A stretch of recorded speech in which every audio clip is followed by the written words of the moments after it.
میں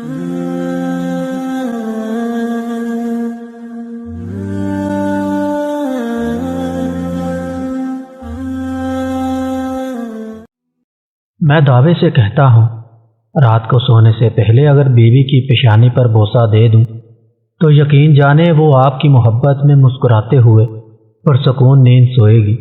بیوی کی پیشانی پر بوسے سے عقیدت پیدا ہوتی ہے۔ بیوی اندر تک خود میں سکون اور اطمینان محسوس کرتی ہے، خود کو بے خوف محسوس کرتی ہے، خود کو محفوظ ہاتھوں میں محسوس کرتی ہے، خود کو امیر ترین عورت محسوس کرتی ہے۔ بیوی کتنے ہی غصے میں ہو، کیسا ہی جھگڑا ہو، ایک بار پیشانی پر بوسہ بیوی کو اندر تک جھنجھوڑ دیتا ہے۔ اور ایسے موقعوں پر چند بیویاں تو شوہر کے اس عمل کو دیکھ کر خوشی سے رو بھی پڑتی ہیں۔ اسی طرح شہر سے باہر جا رہے ہو تو جاتے وقت اس کو سینے سے لگاؤ اور پیشانی پر بوسہ دو۔ اس عمل سے آپ جتنا وقت بیوی سے دور رہو گے، بیوی گھر میں سکون سے رہے گی، مسکراتی پھرے گی، لہلہاتی پھرے گی۔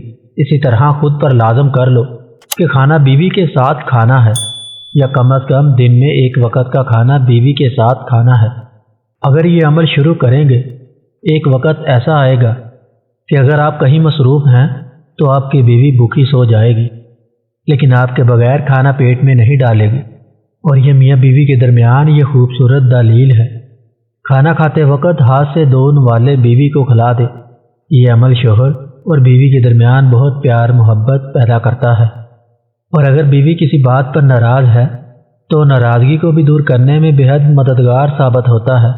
یہ عمل میاں اور بیوی کے درمیان محبت کا تقویت فراہم کرتا ہے۔ کھانا کھاتے وقت بیوی کے بنا ہوئے کھانے کی 2 الفاظ میں تعریف کریں، یہ بیوی کا حق ہے۔ اس سے بیوی کے اندر حوصلہ پیدا ہوتا ہے۔ یہ 2-4 باتیں تھیں جس پر عمل کر کے زندگی کو بہت زیادہ خوبصورت بنایا جا سکتا ہے۔ لوگ کہتے ہیں کہ آپ باتیں تو بہت خوبصورت لکھتے ہیں، عملی طور پر مشکل ہے۔ ارے جناب، کیسی مشکل؟ ان اعمال کو کرنے میں نہ ہمارے پیسے لگتے ہیں، نہ ہمارا وقت ضائع ہوتا ہے، اور نہ ہی کسی قسم کی کوئی مشکل پیش آتی ہے۔ جناب، زندگی کو خوبصورت بنانا پڑتا ہے۔